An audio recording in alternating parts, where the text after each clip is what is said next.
मुळात जो प्रश्न तयार होतोय की तुमचा विवाह हा धनंजय मुंडे यांच्याबरोबर झाला होता, तुम्हाला दोघांना मूल आहे, मूल त्यांनी स्वीकारले, पण लग्न झालं होतं हे कशावरून, हा ज्या वेळेला प्रश्न उपस्थित होतो, याचं उत्तर काय तुमच्याकडे?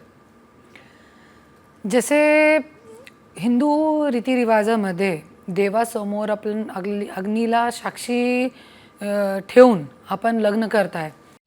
कॉमस्कोर नुसार आता isakal.com आहे देशातील नंबर 1 ची मराठी न्यूज वेबसाईट. प्रत्येक अपडेटसाठी isakal.com ला नक्की भेट द्या.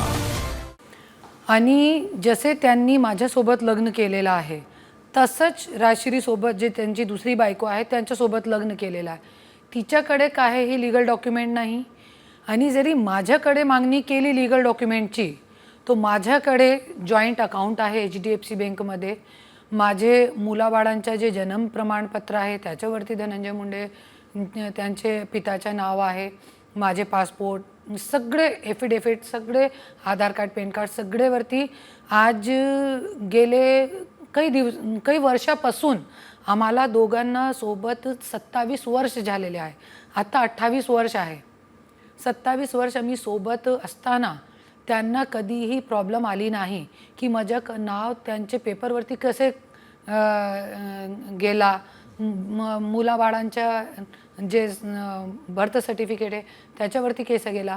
आणि जॉईंट अकाउंट आमच्या आहे HDFC बँकमध्ये. त्यांची 1 कोटीची पॉलिसी आहे. ते 1 कोटीची पॉलिसीवर बायको म्हणून मी नॉमिनी आहे. नॉमिनी असंच कोणी कोणाला करू शकत नाही. आणि बायको म्हणून माझ्याकडे पूर्ण पुरावे आहे. आणि 2016 मध्ये आमच्या दोघांचा एक वाद झाला होता. मला असं माहिती मिळाली होती की त्यांना परत एक मुलगा पाहिजे. त्याच्यासाठी त्यांनी दुसरी बायकोकडून एक मुलगी केलेली आहे. आणि चेकअप पण करून घेतला होता, पण डॉक्टरनी सांगितला मुला तुम्ही करा. तरी पण देवाला जे न्याय द्यायला पाहिजे होता मला, तरी पण मुलगी झाली. आणि ही गोष्ट ज्यावेळी मला समोर आली, मला लपवून ठेवली ह्यांनी हे गोष्ट.